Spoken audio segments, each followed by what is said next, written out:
Il est en effet question d'outiller les acteurs pour une meilleure adéquation entre l'offre et la demande en semences et ainsi promouvoir la collaboration d'affaires entre les intervenants directs et indirects du sous-secteur sémencier.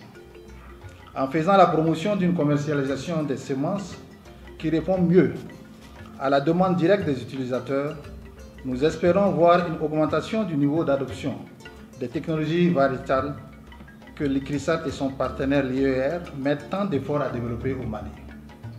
Et nous savons tous l'importance qu'accordent les producteurs et les décideurs maliens aux spéculations vitales que sont le mil, le sorgho, l'arachide et le niébé.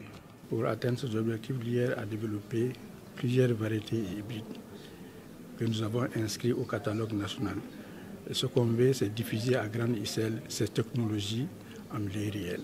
Et c'est pour cette raison que nous avons organisé cet atelier avec tous nos collaborateurs pour voir comment on peut vraiment mettre à échelle ces nouvelles technologies en collaboration avec tout le monde. L'ICRISAT est très sensible et se réjouit de la diversité des participants au présent atelier, y compris la recherche, les services techniques du ministère en charge de l'agriculture, les organisations de producteurs, les entreprises sémencières et les acteurs du marché et de la transformation des produits agricoles. Nous travaillons depuis plus de 10 ans maintenant avec l'ICRISAT, uniquement sur les 4 cultures.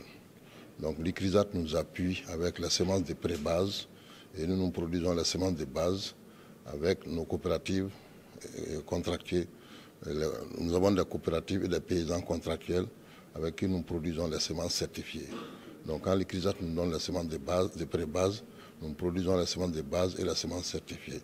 Donc je pense que cet atelier va nous permettre d'améliorer encore nos relations de travail et avoir beaucoup plus de semences de pré-base. Comment planifier et mettre un dispositif au niveau des chercheurs comme quoi chaque année nous avons besoin de telle quantité. Parce que pour avoir une semence de base de qualité, il faut planifier une année après. Donc quand on va faire, nous on va avoir une semence de base de qualité, donc il faut faire une planification aussi en aval d'abord, pour que nous on puisse avoir une semence de qualité. Donc notre apport sera la diffusion de ces semences de base à grande échelle au niveau de nos producteurs. La semence améliorée contribue beaucoup pour la production alimentaire.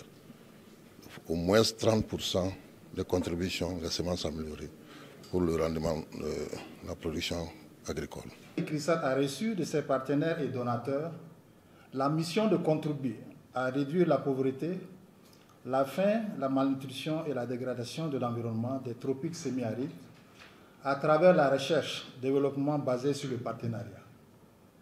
Le présent atelier est donc une illustration de notre appui aux efforts de nos partenaires du Mali, notamment pour assurer que les nouvelles variétés améliorées de culture contribuent à l'amélioration de la sécurité alimentaire et des revenus des populations maliennes.